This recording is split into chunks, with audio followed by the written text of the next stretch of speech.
At SheFit, we know the fitness industry makes a lot of empty promises. We're done with shortcuts and quick fixes. No woman should be let down or held back, especially by her clothing. It's time to experience the only sports bra that's as strong as you are. Available in the widest range of sizes, easy on and off, with 50% less bounce than the Nike Pro. It's time to feel real support from SheFit. Save $10 today at shefit.com/2022.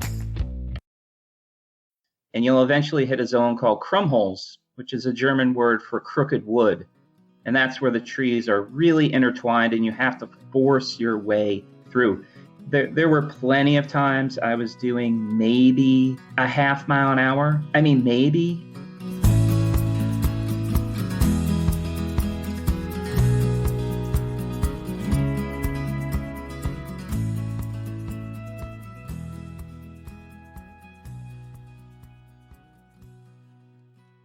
Hey folks, welcome to the Adventure Sports Podcast. You know, a lot of us on this show dream about doing a big through hike, Appalachian Trail, Pacific Crest Trail, something, somewhere. But not a lot of us dream about actually creating our own route, our own through hiking route. Well, Erik Schlimmer had just that. He wanted to make his own route, so he decided to create the Trans Adirondack route that goes across the Adirondack Mountains, around 250 miles. And we're going to hear about the experience today, what it was like, where the idea came from, and how you actually go about doing that and writing a book about it and spreading the word, like letting people know, hey, there's a new trail out there now. So we're going to hear about that experience. Maybe that's something that excites some of you more than actually hiking the route. There's somebody's got to create them, right? So people like Erik are the ones that, are the reason these trails exist in the first place.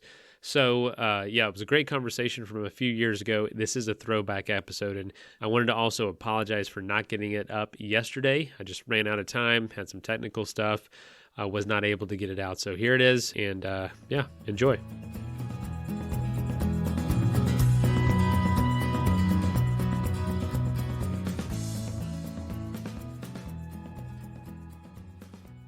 All right, everybody, welcome to the show. Today we have Erik Schlimmer. Erik, welcome. Thank you for having me. Much appreciated. Yeah, and so you have a pretty diverse and interesting background. I'll try to cover it all, but basically you're an adventurer. You do peak bagging. You've done lots of hiking. You are familiar with trail building. You have some books out that we can talk about. You do trail construction, as well as just general outdoor knowledge. I would love to talk about one of your projects, the Trans Adirondack route. But overall, you just seem to be pretty well adept and an expert in many areas with backpacking in the outdoors. That's all correct. I'm very fortunate. I've made a living in the wilderness or writing about the wilderness, speaking about wilderness, etc., for about the past 20 years. It's worked out really well. I've started hiking in the 1980s, and here we are. I was just hiking this past weekend, and I intend to go as far as I can. So it's been a very good life so far. I'm very fortunate. Yeah, I'd say that a lot of people probably heard you say that and are pretty jealous. Been able to carve a living out of the wilderness. That's really hard to do, but it's good that you're appreciative and you understand just how fortunate and hardworking too. I know it doesn't come easy, but that's really cool. Right. So some people may admire the time I've had in the woods and getting paid to be out there, but I was also out there in the rain when they were nice and dry and snug on their couch. And one summer I lived in a gravel pit and I've eaten way too much ramen, and so you do have to scrap. It's just what kind of lifestyle do you want to develop for yourself? Oh yeah, there's definitely some give and take. I think that would turn a lot of people off from it as well. So yeah, why don't you tell us about that? Where are you coming from today, and what's your background, and where are you from, and how did you get into building this career out of the outdoors, like you say? Well, I actually grew up as a city kid. I grew up in Poughkeepsie, New York. It's down in the Hudson Valley, about an hour north of New York City. And I was a typical 80s young city dweller. And my parents in the mid-1980s decided to move to the Adirondack Mountains. They had wanted their little home in the country and they had enough of the hustle and bustle. And I was 12 years old at the time, and so children go where their parents go. And so I got dragged to me at the time, seemed like the Tibetan plateau. I went from a city of about 35, 40,000 people to a little town with maybe 1,000 people, graduating high school class of 30. This is one of those little towns in the mountains. You got to drive a half hour for a pair of jeans. And yeah, I was not liking it, to say the least. And then something that guided my life for the next couple decades happened. I had to come to a decision, and that was I'm going to spend high school hanging out with my parents and big sister, or I'm going to make friends. And I'm sure you have been in high school, and so you know the obvious answer. No high schooler wants to hang out with their parents and their big sister. Oh, of course not. Yeah, and so I just started hanging out with my classmates. And at first, I didn't think there was really anything to do. I knew nothing about the woods. You just look at the woods, and it's a bunch of trees and a bunch of rocks and not much else. But I find myself downhill skiing and deer hunting and fishing, and mountain bikes had just come out. So mountain biking and snowboarding just came out as a sport. And so I learned that you could recreate outdoors in many different ways. And then when you start learning a little tree species, maybe a little tracking, how to fish, and you start developing this relationship with the woods where you find out there's a lot more out there besides just trees and rocks. And that's where it all began. Yeah. So what are some of those things you started discovering besides the trees and rocks that sparked your interest? I really like the peace of it all. City dwellers tend to get very used to not seeing the stars at night, not having silence, not having peace. And that was the environment that I grew up in. And at first, when you move to a really small town where nobody locks their doors and you can see the stars at night, or you go even farther into the woods on the backside of a mountain and everything's silent, everything's peaceful, and there's really not a whole lot going on, that can be unsettling. So when I taught outdoor education, I had many students who were from urban environments, and they would have trouble sleeping on our camping trips because it was too quiet, which is in hindsight kind of weird, but that's exactly what I experienced when I first got into true wilderness where it's nice and quiet. So I think what drew me to it was just the simplicity of nature, the quiet. I mean, out in the mountains, there are very few things you have to do. Don't fall off a cliff, and when you're cold, stay warm. And if it's really hot, stay cool and eat and drink water and find a flat spot to lay on for the night. And that's a pretty simple life. Yeah, I totally agree. I think you're right in the sense of it's kind of whittled down to survival. And it's not intense survival, but like basic needs type stuff, like stay warm. Literally, that's one of your biggest concerns. Find food, find water, especially when you're out backpacking. There's something so refreshing about that, and so appealing that you just don't get from the life in the city. Your concerns and your stresses are all about things that have nothing to do with survival, usually. Yeah, you're absolutely correct. My modern day stressors are, paying bills and finances and stuff like that. And I take care of those, but I don't find it particularly rewarding. But when you're out in the mountains and you're cold and wet and you set up camp and change into a dry shirt, the feeling. It's an incredibly rewarding, psychologically rewarding feeling of getting dry when you're wet, being warm when it's cold, eating when you're hungry. There's something to be said for those little pleasures that bring me immense joy. Man, you are speaking my language. And for the folks that are listeners that know that feeling, I know y'all are sitting there on your commutes or paying your bills, doing whatever you're doing right now and nodding along. But for those of you that haven't experienced that, you've got to experience it. You've got to experience life whittled down to those basic needs and how I don't know about you, man, but after a long hike, cold day, especially where you're from, where it's just freezing rains, to get inside somewhere dry and have a cup of coffee, it'll change your life. Yeah, it feels like a life-changing moment, and you know exactly what you're talking about. And we have that shared experience. And I remember when I taught outdoor education, I taught for a handful of universities for about 8 or 9 years, and I would tell my students who were going out on some kind of longer trips with me in the Adirondack Mountains, I go, just wait. I hope it rains all day on us, because then you're going to get into camp and you're going to be wearing these socks, because no boots are really waterproof. Right. You're going to be wearing these sopping, wet, cold, disgusting socks all day. And when you get into camp, you're going to put on a dry pair of socks. And you know what you're all going to say? And I said, what? I go, you're going to go, oh my God. And they did. My prediction always came true. It's those simple things about just improving your life a little bit in the wilderness that bring great reward. It really does, man. What an awesome lifestyle. And to think that so many people will never know what that's like. It's very sad. But so, yeah, you've mentioned a few times you were a wilderness or an outdoor educator. How did you get to that point? How did you get on that course, and what was that like?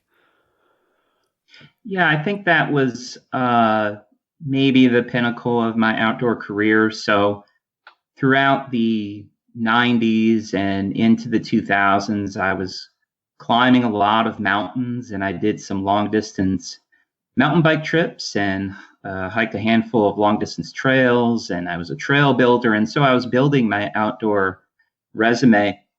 And what I added to that was doing, I guess you could call them inspirational programs. So I would go on a long distance trip and I would arrange a slideshow, and I would go to venues and I would share with people what I saw in the wilderness.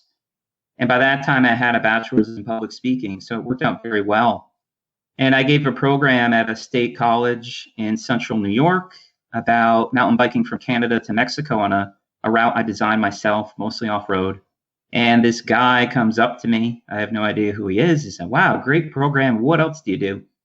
And by that point, I had my first book out, A Guide to Long Distance Trails. And I said, hey, I write and I work as a backcountry ranger seasonally, and I do quite a bit of public speaking. And he said, well, do you want a job? And I said, well, where at? And he goes, right here at the college. I'm looking for an outdoor educator. So, oh, wow. What a venue, show up, get paid a couple $100 and walk away with a job. So that's where I got into. Not bad. Yeah, that was a very good deal. I mentioned being fortunate already. I've been at the right place at the right time in many ways. So it's worked out great. So that was my first venture into the classroom as a teacher. And this university had an outdoor education minor. So I would teach trail design, navigation, backpacking, canoeing, and leadership. So the students would get, a pretty marketable degree, some kind of bachelor's degree. And they would take the minor kind of as fun, I guess. It's a great way to get college credit to go backpacking and learn about leadership. And so I did that for quite a few years, and it was very rewarding. I love working with beginners. I really like working with people who maybe never slept out, or they have a little experience, but they're kind of doing things wrong. And I can gently guide them in the ways of the wilderness. You're not doing that now. Why is that? I'm not. Well, there's a problem with academia, at least for me. And that is, when I was teaching, I only had a bachelor's.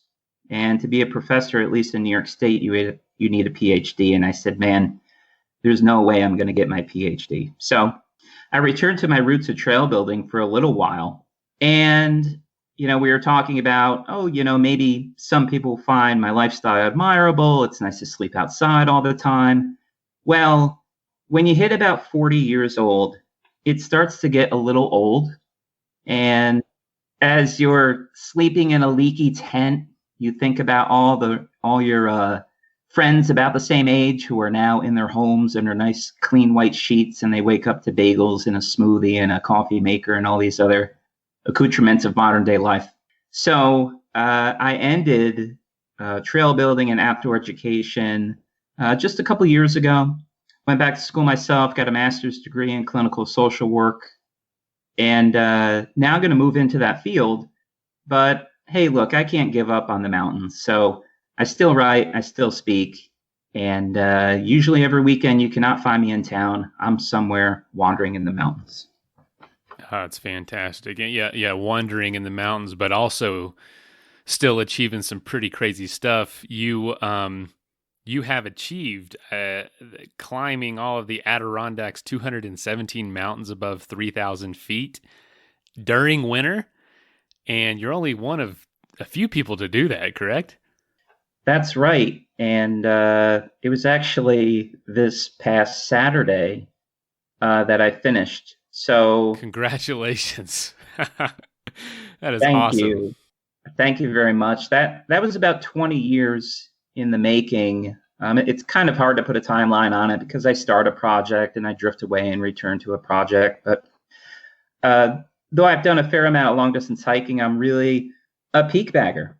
I'm one of those people who draws up a list of mountains and just starts ticking them off one by one. I'm a very goal-oriented, list-driven type of person. So the Adirondack Mountains of upstate New York has 217 peaks above 3,000 feet. The majority of them are trailless, which makes them very difficult. So if you have a trail, okay, it's not that big of a deal. I mean, maybe you have to break trail through the snow, but if it's a popular peak, the trail is going to be broken. But when you get out into these far-flung mountains that nobody's really ever heard of, there's no trail up them. And if anybody's not familiar with the mountains of the Northeast, we have only a couple peaks above tree line, which people out west preferably call timberline. And so you're just going to go up and up and up from 2,500 to 3,000 to almost 4,000 feet. And the forests are now getting very, very dense. And you'll eventually hit a zone called Krummholz, which is a German word for crooked wood. And that's where the trees are really intertwined and you have to force your way through. Now, that's one thing in the summer to push through. But then when you have, 3 to maybe 10 feet of snow intermixed with this really dense vegetation, there were plenty of times I was doing maybe a half mile an hour. I mean, maybe on a pretty good day, could get down to a quarter mile an hour. So a list like that weeds out people very quickly. So we have hundreds of people. I mean, I would guess it's definitely over 1,000 by now, who have hiked the 4,000 foot peaks in winter. But when you get down to 3,000 and above, there are only 3 people. And that's because of the off-trail travel. Man, no, that's, I'm sure you're familiar with the 14ers out here. Yes. Lifelong pursuit for a lot of people. And, there's, depending on how you define it, there's 58 of them, nearly 60 of them. And a lot of them are tough, but when you lower it to 13,000 feet, which in my opinion is a better experience because a lot of the trails are very, very lightly used, very secluded wilderness experiences. And come on, 14,200 feet and 13,800 feet, you don't know the difference when you're on top looking around. It's incredible.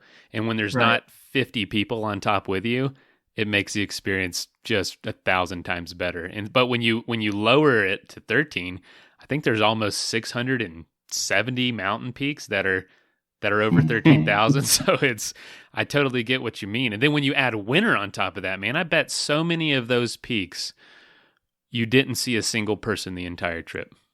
Yeah, out of the 217, I'd say I'm guessing about 150 don't have trails. Wow. I never even saw another track on those, let alone people. I mean, not even a snowshoe track, a ski track, nothing. And chances are really good that some of the really remote 3,000 footers, and just like you were saying, it's the same here, between 3,000 and maybe 3,900, those peaks don't see much traffic. It's likely that there are peaks out there. We were the only three to ever go up them in winter because, if you've got some 3,200 foot unnamed peak with no view out in the middle of, let's say, West Canada Lake Wilderness, I mean, are you going to go hike it? I mean, it doesn't make any sense. Right. Yeah. Do challenges that don't make any sense and you'll be the only one to do it. Yes, you just have to be eccentric enough and you'll find that solitude. I've hiked only a little in Colorado, but I can imagine the 13ers. Now you're getting into peaks where there maybe isn't a lot of information on them. You have to kind of figure it out on your own. And they're certainly going to be farther back in. I did it right. At least that's what I like to think. I started with all the high peaks above 4,000 and kind of got those out of the way. And they're certainly challenging in their own ways. But the lower you go, the more solitude is out there. And that's a main draw for me.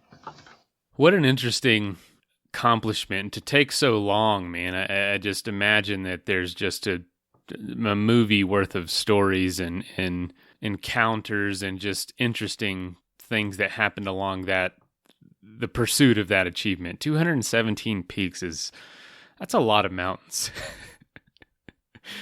It really is. And the entire journey, I'm guessing, is about 1,000 miles and about 250,000 vertical feet. So you've got some distance to travel, so it's going to take you a little while. And great diversity here in the Adirondacks. We have, lakes and ponds you can travel across. You can do a couple ski approaches, but mostly it's just these little scrubby peaks that you're heading up. And, sometimes you get out there and the weather's not great and you have some trouble route finding and you don't get up the peak. All right. So, maybe you'll try it in a couple weeks. Maybe you'll try it next winter. So it's a long-term journey. It's going to take your average hiker quite a few years. And you just kind of slug it out. It's not pretty all the time. It's not fun all the time.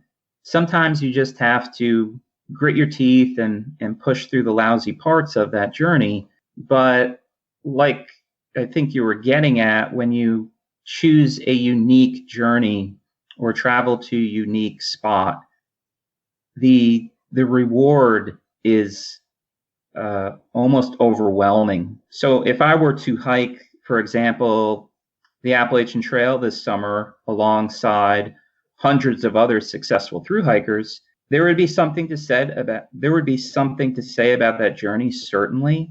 But let's say, you hiked a couple hundred peaks that nobody else had been up. There's something about it that makes it very special. I absolutely agree. If you're looking for that wilderness experience, something like what you did is definitely what I would consider. If you're wanting to experience the culture, or you're new to this and you're not familiar and you want to kind of ease into it, trying out the AT, weekend or a week, or even doing the whole trail, that is a way to do it for sure.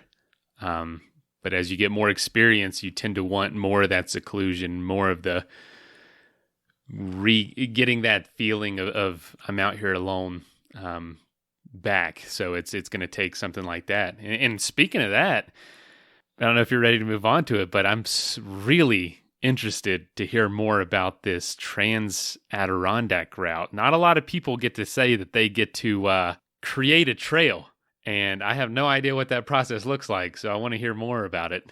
Tell us about that, the Trans Adirondack route. What is that? Let's take a quick message break and hear from the folks that help make this show possible. One of my favorite things in the whole world is that first cup of coffee when you get up in the morning. But, with being an adventurer, you don't always get to do your routine, or you kind of throw yourself off, or, you might not always have time to drink the coffee the way you want it. And that's why I love Cometeer. They make incredible tasting coffee that you have to melt to make. It's delicious, quality coffee that's ready in seconds, and it arrives to your door flash frozen in the world's first 100% recyclable capsule. It's super simple to melt that coffee with either hot or cold water. No equipment needed. Capsules recyclable. Super easy. And how they do it, they brew amazing coffee with over 2,000 flavor compounds that exist in a single coffee bean, and then they immediately flash freeze it to preserve every ounce of that flavor, every ounce of that quality at minus 321 degrees Fahrenheit, right there inside that capsule. And the taste is awesome. I'm no connoisseur of coffee, but I do know the difference between a good and a bad cup of coffee. So, of course, you don't have to take my word for it. If you want to try flash frozen Cometeer coffee, give it a shot. Cometeer.com/adventure for $20 off your first order. That is COMETEER.com/adventure for $20 off your first order. I am someone that's not quite smart enough or going to take the time to figure out all the things that my body needs nutritionally. And so I kind of like a cheat code of sorts, almost something that can just get me what I need without me having to think about it.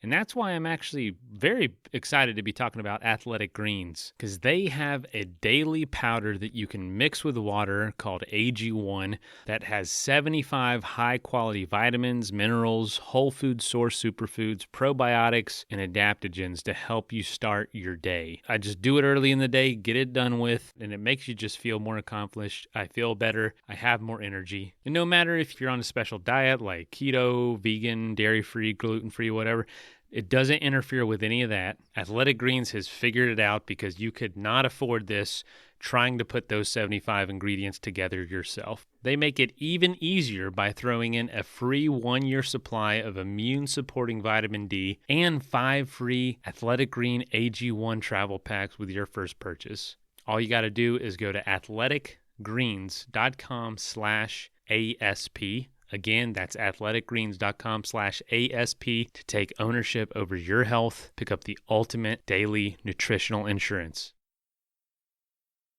That is plenty of that for now. Let's get back into the episode. Yeah, the Trans Adirondack route is a 240-mile pathway that crosses the entire Adirondack Park of upstate New York. The Adirondack Park is 6 million acres, which is almost exactly the size of Vermont. It's about half public land and half private land, and to hike from border to border is about 240 miles. So in 2010, I had a goal of crossing the entire park without the use of any trails because I like off-trail travel and I like long-distance hiking. So it just made sense to combine those two.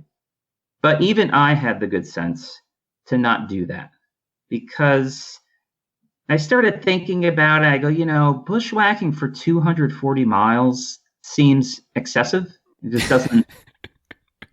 That's one way to put it. Excessive. Yeah, it seemed excessive. And it's easy to say you're going to do it as you're sitting in your living room nice and dry. But I was thinking, oh, my goodness, what if it rains for 10 days? Because the trip was going to take probably a month. So I scrapped it and I said, well, let me try something different. Let me try to cross the entire Adirondack Park by piecing together all different kinds of trails. So to make a long story short, in 2010, August, I'm standing on the northern border of the park looking south. And about 240 miles and about 10 days later, I reached the southern border of the park by piecing together standard good old-fashioned hiking trails, some road walking, some snowmobile trails, and about 6 miles of off-trail travel.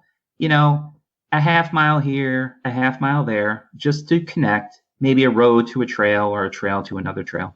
Now, when I did this trip in 2010, I had absolutely no intention of doing anything afterwards. To me, it was just a fun hike. I had a couple weeks off, and so I went backpacking. But when I got to the end, it was such a beautiful experience. It was unique. I said to myself, I bet somebody else would hike this thing. And here we are today. So I named it, wrote a guidebook, came out with a map set. I do a fair amount of public speaking about the route just to educate people that it's a resource for recreation in upstate New York. And we've had 13 other through hikers. The route officially opened in 2013. So we're getting like maybe 4 through hikers a year. In addition to that, we're getting about 2 through hikers a year who don't make it. So we're having about maybe a 30 to almost 40% failure rate. And I think it's because some hikers are taking it too lightly. So for example, we had a prospective through hiker fresh off the Appalachian Trail. Hey, that's 2,200 miles. That's pretty far. And I think they saw the route and said, oh, 240 miles. Oh my God, that's nothing. And so I think people take the route a little too lightly. 7 miles of off-trail travel doesn't sound that tough, but let's say you're from out west, where it's sometimes a stretch to call it bushwhacking. I think you guys prefer the term. You prefer the term off-trail travel. So when you get into the thick of it out here, it can be a little intimidating. That's where the route is right now. It's a nice opportunity for long-distance hikers to cross something in its entirety. In this case, the Adirondack Park. I think that's pretty cool. But there's also great chances for solitude. So I'm the only person who's through hiked it twice. I did it in 2010 when I created it. I did it this past fall. And this is pretty cool. The top 40 miles and the bottom 40 miles, which would be about 1/3 of the route, I saw no one both years. I totally get that. When people do a big accomplishment like the AT, and then they jump into something that seems so much less daunting, it's not the distance, it's the psychological effect. You're alone. There's no, the AT could almost be paved. It's so well trafficked. You know what I mean? It's so easy to follow because thousands upon thousands, if not millions of people are on it, putting their feet on it every year when you include day hikers. And something like this takes so many more skills. It's a psychological effect that's a lot different. I did a much shorter trail before, and it kicked my butt after doing a cross-country trip. And I thought, how did this little trail beat me so bad? But there was so many other things to consider, and I just didn't approach it with the same level of almost respect. I think that's a good word. I was going to say conscientiousness, but I think respect is a better word for this. I have to admit, the most turned around I get when I'm navigating is going up some little wimpy peak somewhere because I take it too lightly. I'll say, well, I've been up all the 3,000 footers in winter, and this little peak is 1,500 feet, 2 miles from the road. You know what? I'm not even going to look at my map. That's how easy this is going to be. Right. That's how you get in trouble. Yeah. I look at my watch. It's 4 hours later, and I'm like, where the hell am I? So I think that does happen when you're coming off a big accomplishment. And you get these little ones, and they really sneak up on you. How do you go about creating a route? Did you just literally sit down, piece it together, went out and did it, and then said, I think more people would be interested in this, and then write the book and start promoting? It was as simple as that. And what saved me was I didn't approach the state of New York or the Department of Environmental Conservation, which oversees the park, and say, hey, let's make this thing totally official and let's get rid of these little off-trail sections. So we're going to have to build some new trail and this and that and the other thing. It's really just a homegrown, grassroots, long-distance route. And that's why I specifically called it the Trans Adirondack route, because it's not really the Trans Adirondack Trail, because it's so different than these standardized long-distance hiking trails out there. So, yeah, I'm just some guy who pieced it together, hiked it a couple times, and now share that information. Wow. So what is your hopes with the route, say, in the next decade or two? What would you like to see it become? I'm pretty happy with how it is now. I don't want to say I'm disappointed. I think I'm mildly surprised it hasn't gotten the use that I expected. 3 through hikers a year, 4 through hikers a year. I don't have a problem with that. I'm just mildly surprised because it's a really nice route. What probably keeps people off it is there's some road walking in the north. People don't like road walking, and they might not like the off-trail sections. But, you have to think back to when the Appalachian Trail started. We had, of course, our first thru hiker, Earl Schaefer, and then after that, it really didn't get much use. And then it just had this snowball effect. And we see that on the Pacific Crest Trail too, right? 10 years ago, nobody's really hiking the Pacific Crest Trail, but now that's what everybody does. So it could increase in popularity. On the other end, I would hate to see it become really popular. There's something beautiful about being able to hike 80 miles of a 240-mile route and see nobody. So I like where it is right now, and I do like the people who are attracted to it. These are people who have hiked the Long Trail and the Pacific Crest Trail and the Appalachian Trail. And they say, you know what, man, I just kind of want to get away from everything. I don't know, I heard about this Trans Adirondack route thing, and I'm just going to go check it out and do my own thing. All the thru hikers have been really happy with it because you've got that diversity of different surfaces and a little off-trail travel. You got some lakes. It only goes up 3 mountains. I think that's also what's appealing, where a trail very similar to the Trans Adirondack route is the Vermont Long Trail, which I've thru hiked. And so the Trans Adirondack route, 240 miles, climbs 25,000 vertical feet.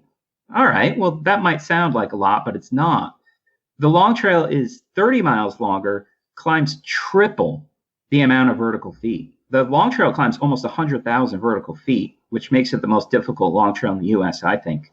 So another draw with the Trans Adirondack route is once you get over those 3 mountains, you just hike through river valleys and from lake to pond, and it's actually pretty easy once you get over the peaks.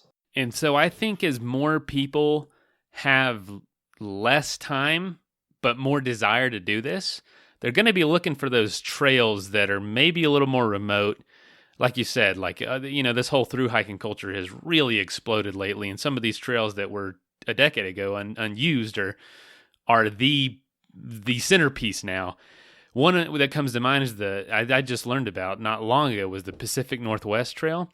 I think it's one of the most underrated trails because of it's so much shorter, but how potent it is with scenery and how epic the places are. It's sea in Olympic National Park to Glacier, and just incredible scenery, and 50 people a year doing it.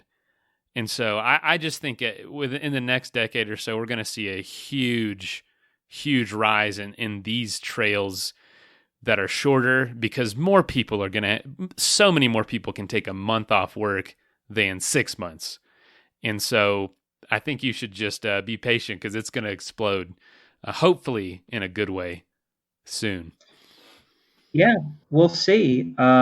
You have the Appalachian Trail and Pacific Crest Trail on either end of the country, and there's a lot of great long distance hiking between 100 miles and about 1,500 miles sprinkled in there. Long distance hiking, when you have something on the extreme eastern seaboard and something way out on the western seaboard, it kind of reminds me of an old joke from politics, and that is, we've never elected a person that lives between the Hudson River and Malibu. It's like it's the AT or the PCT, and people maybe think those are their only options, but there's something to be said about these shorter, less frequently traveled trail. My ideal long distance trail is probably about 250 miles. I've never hiked the AT. My longest hike was a Florida trail at 1,300. And the logistics of it is one reason. Can you take 6 months off your job? The other reason is I just don't feel the need to necessarily walk that far. And maybe there are other people out there who prefer that as well. You did the Florida trail? I did. I did that back. Well, speaking about not seeing many people, I hiked that in 2002. Wow, I did not know that, man. I haven't talked to anybody that's done that in full. Yes. I hiked it in 2002, which was pretty early for that trail, and I saw 3 hikers. Well, that's crazy. So what was the experience like? I mean, it does seem, I'm from Florida and I live close to parts of the trail, and I didn't know anything about it. And honestly, till I moved out west and saw some stuff on it. And I'm like, I heard about it, but never knew much. Is it underwhelming? Because it seems like it could be, or is it surprisingly interesting and beautiful? I found it surprisingly beautiful. Perhaps like a lot of other people who hike the Florida Trail, I was living in upstate New York, and I said, "Oh man, I gotta take a winter off. This is pretty miserable stuff up here." Yeah. So I hiked it in February and March. I think it took me about 50 days, and started at the western end near Pensacola and traversed east across the Panhandle, and then due south ends right around the northern border of the Everglades. I found it fascinating and beautiful because I had never hiked in that type of environment before. I'm a mountain climber. The closest I had hiked to that were the Appalachians on the North Carolina-Tennessee border. So Florida was totally new to me. In 2002, the 1,200 mile, well, it's 1,300 miles, but there are 2 splits in the trail. So a through hiker will only cover about 1,200. Out of those 1,200 miles, there were easily 300 miles of road walking, which wasn't particularly fun because the route was really young at the time. So the road walking wasn't the highlight, but you traverse at least 3 national forests and just these little backwater communities you enter. I tell people, out of all the long distance trails I've done, I would only hike 2 another time. And one would be the Florida Trail, and the other would be the Tahoe Rim Trail. Those are my 2 favorite ones. That is so crazy. I don't know. That makes me excited. I'm like, yeah, Florida. But I don't know. I just don't feel like it can compare to these mountains, you know what I mean? These beautiful places elsewhere in the country, but I don't know. Yeah, it's different. I mean, I think the main draw of the Florida Trail, at least for me, is it's more of a getaway destination. You know, if we had the Florida Trail equivalent here in the Northeast, where it's just kind of flat and really not much is going on, I wouldn't do it. But if you're looking to take, sometime between December and March off, and you're looking for somewhere warm, the Florida Trail was great. I'm sure it's been done. It probably would be a really bad idea to try to through hike it in the summer. So it's a nice winter destination. Yeah, it'd be pretty miserable in the summer, I'd have to say. It'd be just unbelievably warm. Summers are just miserable down there. Can be on a really humid, hot day. It's, oh gosh, but winter would be fantastic. Wow. That gives me some ideas, man. I like that. So why don't we, so many interesting things to talk about and directions we can go. And you're obviously filled with tons and tons of knowledge. Can you tell us some about your books? How many books do you have out, and what kind of topics do they cover? My 7th book will be out this summer. And I wrote my first book in 2010. I actually wrote for McGraw-Hill. And it's called Thru-Hiker's Guide to America. And that addressed exactly what we were just talking about. It was a guidebook to the short long distance trails of the U.S. So trails between 100 and about 1,300 miles long. I profiled 25 of them. And it was just a general guidebook, reference book that answered the question, hey, I have a couple months off. Where do I want to go hiking? And after that, I took a couple years off from writing. I was just concentrating on hiking. And I got back into writing with the Trans Adirondack route. So I wrote a guidebook to that came out in 2013. So now I have 2 guidebooks. My area of expertise is actually toponyms. So as you're hiking through the mountains and along the swamps and the rivers and the lakes, etc., how did all those features get their names? So I'm a place name researcher, and I have 2 books about toponyms of the Adirondack Mountains.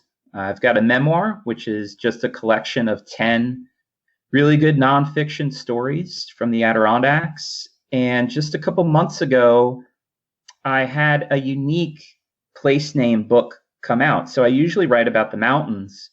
I live right near the capital city of New York, which is Albany. And my most recent book, Cradle of the Union, decodes historically Albany's 800 street names. So if you go to Henry Johnson Boulevard and Teacup Circle and Tryon Court and Tenbroke Place and the 796 others, how did they all get their names? So that was an urban place name book, which was surprisingly fun to write. It was fascinating. The seventh book coming out this summer is my first coffee table photo book. It's of the Adirondacks, and what's pretty cool about it is all the photos are taken off trail while I'm bushwhacking. There are no images from any trails in the Adirondack Park. Wow. What an interesting variety of projects. That's so random, but really interesting. I think I get bored easily because, I'll do long distance hiking for a while and then peak bagging and then, I think I'll teach outdoor education and, now I think I'll get a master's in clinical social work, and I'm just kind of right. all over the place. And that comes into my writing as well. I have the 2 place name books, but other than that, all my writing falls into 6 different genres. Almost a different genre per book, essentially. Yeah, pretty much. So I know it's probably hard to tell since you're easily bored and your interests vary. But what do you think the future holds for you? What are you moving towards? What are you working on that either along with the trail, the Trans Adirondack route, or what other future book things? And your career changed. You just got a degree in a different field of study. So what do you think it holds for you? Yeah, so I guess my life can be drawn into 3 components. The professional, so my master's in clinical social work. I recently got licensed by the state, and I'm particularly interested in trauma, and I really like working with veterans. I have quite a bit of experience working with veterans. I'm a veteran myself, so I kind of have that veteran card to relate to that community very well. I especially like working with combat veterans. It's very rewarding work. It can be tough, but it's the least I can do to try to help them out. For writing, I'm always writing something. So right now I'm writing a settlement history of the Adirondacks. It's going to take probably 4 years to write. And it basically answers the question, who was the first person to show up in about every single spot in the Adirondack Mountains? So who showed up and built the dam and built the kiln and looked for iron and did the logging, and what was the first birth and where's the oldest cemetery? It's really who penetrated the mountains when and what they did when they got there. As far as hiking goes, I've got this new pursuit. I've moved away from peak bagging, and now I visit named topographic features. So what I'll do is the Adirondack Park, like a lot of other national parks, national forests, etc., they're cut into blocks of land management units. And so I'll pick a unit. So up here, one of them is Faro Lake Wilderness Area. It's about 50,000 acres. And I'll look at a topographic map and I'll visit every single named feature. So every lake, every swamp, every peak, every ridge, every brook. And I'm finding it just so fun. I mean fun, because the peaks are pretty low. They're all below 2,500 feet. Almost all the features are off trail. And you're just going to these quaint ponds, these gentle ridge lines, these babbling little brooks. And after hiking the 217 highest in winter, I got to tell you, I earned it. I earned this very pleasant, just good old-fashioned relaxing hiking. Yeah, no kidding. You've earned it. And that's what we encourage on the show. It's not, we interview some pretty extreme athletes, and you do feel that pressure to do some of that sometimes. But honestly, it's about getting out there. It's about having a good time. If your idea of fun is running to the top of 14ers, do it. If your idea of fun is going to figure out why this lake is named what it is, and it's a moderate hike, and that's what you want to do it. Like, you got to find what does it for you, and it might change over time like it has for you. So it's really interesting to hear from you, very much a life outside the box. And man, I'm excited to see what the future holds for you and what kind of other projects we're going to see come out of that brain of yours. Hey, people ask me that, and I know I just answered it, but things change. I mean, your guess could be as good as mine, and I really enjoy what you say about going outdoors and finding your niche. And I think the question has been asked, who is the best hiker, who has the greatest accomplishments, etc. And I've always said that the best hiker out there is the one who has the most fun and leaves as little trace on the environment as possible. It doesn't come down to how many peaks you've climbed, how many miles you've logged. It really doesn't matter. It's about the time out there and what you do with it. Man, truer words have never been spoken. Get out there, have fun doing what you're doing, and help it make you a better person, because that's what all this is about. If you're going to do some experience just to lord it over other people, then don't even talk to us. But Erik, thank you so much for being on the show, man. This was fantastic, refreshing. It's my pleasure, and I appreciate you having me. You've got some great programs, and I'll certainly keep tuning in. All right, thank you so much, and best of luck in all your future endeavors, and keep getting out there and changing the way we see the outdoors. Thank you, Mason. All right, have a good one. Okay, bye-bye. Bye. First of all, thank you so much for listening. It means the world to us that you choose to listen to the show. If you'd like to help us further, you can leave a review on iTunes, share us with your friends, your family. It goes a long way to grow in the show. You can also support us financially through patreon.com/adventuresportspodcast. Link is in the show notes. And also, if you have an idea of who could be a good guest for the show, we're always looking for people to tell their story about the outdoors or adventure. So if you know someone, please reach out. Email us at info@adventuresportspodcast.com. And until then, get out there and have some fun.